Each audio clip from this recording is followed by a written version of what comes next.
Bonjour à tous dans cette nouvelle vidéo de notre défi une vidéo par jour pendant tout le mois de juillet.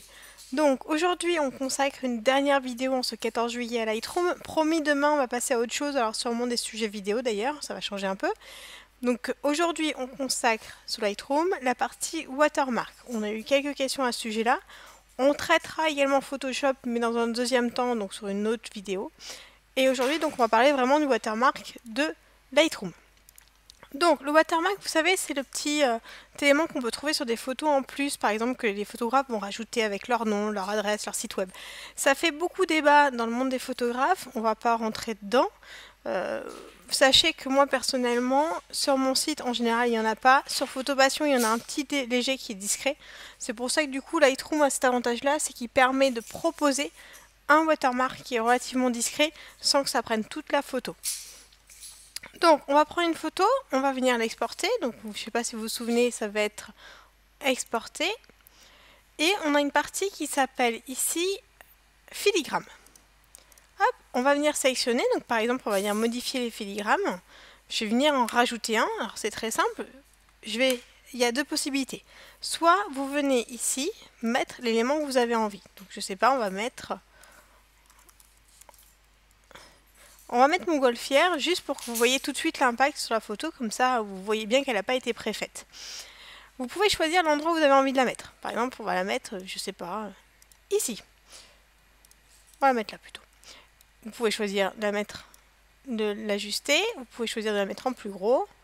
Alors par exemple, là c'est particulièrement laid, mais au moins vous pouvez voir. On peut choisir également la police,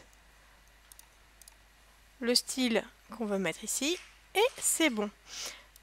Donc il va me demander d'enregistrer le nom de notre watermark ou de notre filigrane. Donc ici je note montgolfière, c'est un watermark que j'utiliserai jamais sauf dans cet exemple là. On avait déjà un montgolfière 10 qu'on avait extrait hier, donc là j'ai juste dit qu'il m'en fasse un deuxième nom, donc ça va être 10-1. Et on va venir le retrouver, donc ici, dans cette partie là, on a un 10-2, excusez-moi. Et regardez, on retrouve bien notre watermark en plein milieu de notre image, là on avait choisi de le mettre.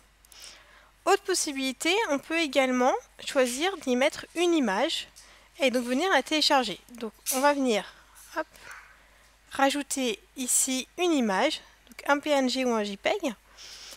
Donc je viens de choisir, normalement j'en ai un sur mon bureau que j'ai mis ici, qui est le logo de mon site, voilà. Pareil, on peut choisir de le mettre à différents endroits, alors je pense que ça va être là, hop, la taille, on peut choisir l'endroit où on va le mettre.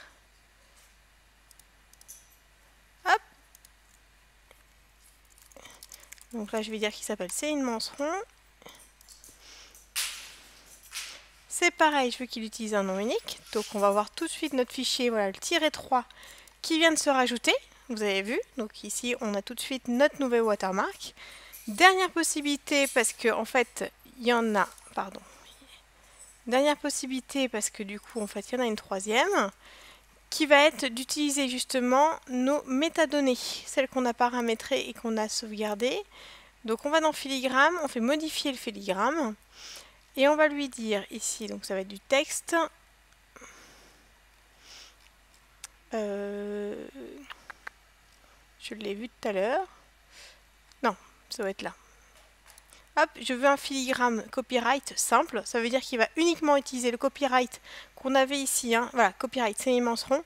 Et il va le mettre automatiquement sur la photo. Donc c'est pareil, on va avoir un 10-4 qui va apparaître. Là voilà. Et vous voyez, on a tout de suite juste le petit nom qui apparaît. Donc c'est pratique justement. C'est l'avantage d'être là. L'inconvénient de faire ça sous Lightroom, enfin l'avantage, c'est que du coup, quand vous exportez vos photos, vous pouvez le faire automatiquement, que vous exportiez une photo ou 200 000. L'inconvénient, c'est que, ok, vous allez choisir un endroit. Ici, ça marche bien parce que ma photo, du coup, ça se voit.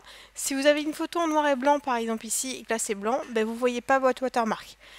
Là, du coup, il y a un avantage de passer sous Photoshop, sauf que forcément, ça prend un petit peu plus de temps. Et on verra ça dans une prochaine vidéo. En attendant, donc cette vidéo est terminée. Cette petite série, micro-série Lightroom de 5 vidéos est également terminée. On en reparlera en fait avant le 31 juillet, il y a des grandes chances. Demain, on essayera de parler de vidéo sur des sujets sûrement de prise de vue. Vous pouvez vous abonner sur Facebook, à Twitter et à notre chaîne YouTube. Et n'hésitez pas à nous poser toutes vos questions dans les commentaires. On se fera un plaisir d'y répondre avec Guillaume. Merci!